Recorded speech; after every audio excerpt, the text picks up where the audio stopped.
our armchair tour of West Hartford's hidden history. I'm standing somewhere probably pretty familiar to all of you. I'm standing at Westmoor Park over on Flag Road in West Hartford. Most of you have probably been here, maybe with your kids, to see the farm, to walk some of the nature trails.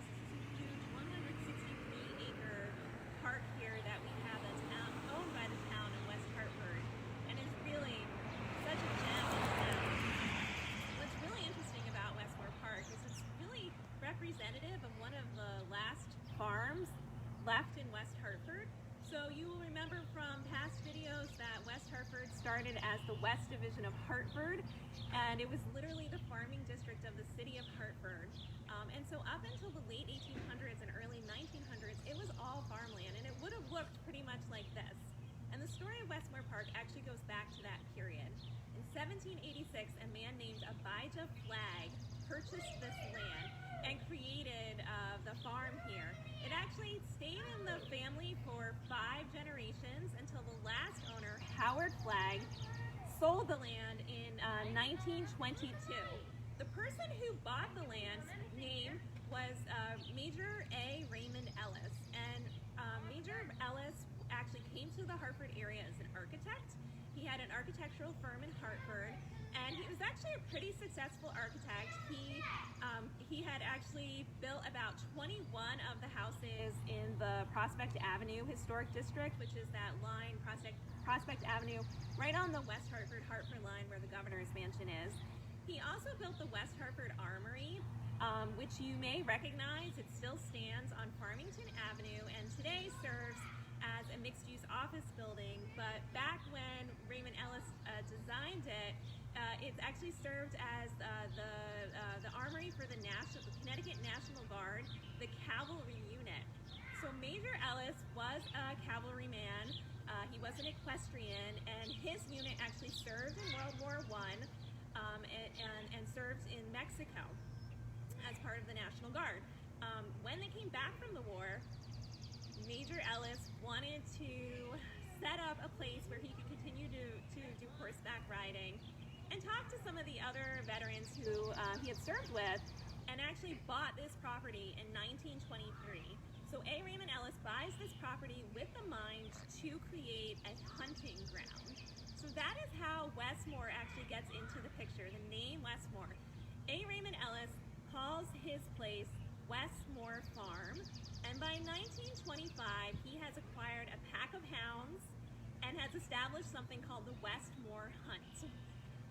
They did fox hunting here, and it was established enough that by 1928 it was officially recognized by the National Steeplechase and Hunt Association. So it was a legit operation. The townspeople weren't overly thrilled about A. Raymond Ellis having a hunting ground here and a polo ground as well, but he quickly pacified them by opening up both the hunting, the park, especially the polo grounds, to the public for families to come twice a year so that they could actually watch horse shows and they could watch some polo matches.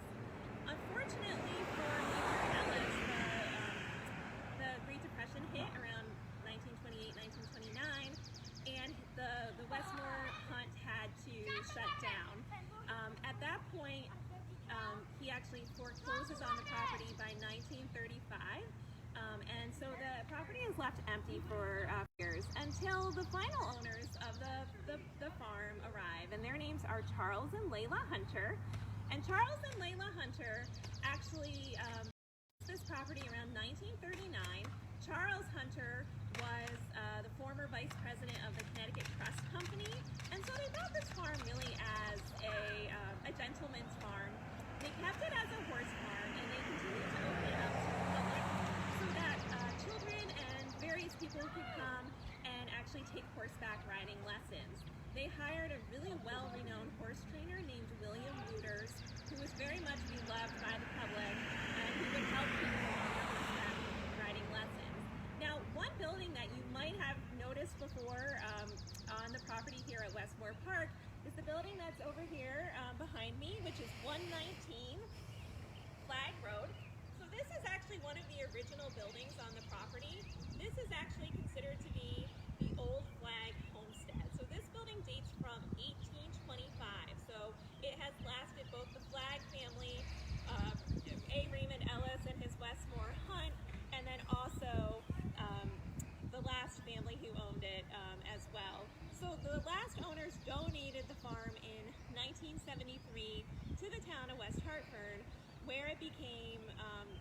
public park that we know it is today. And as I said, today has 163 acres here available to the public, and is really just a treasure and a gem.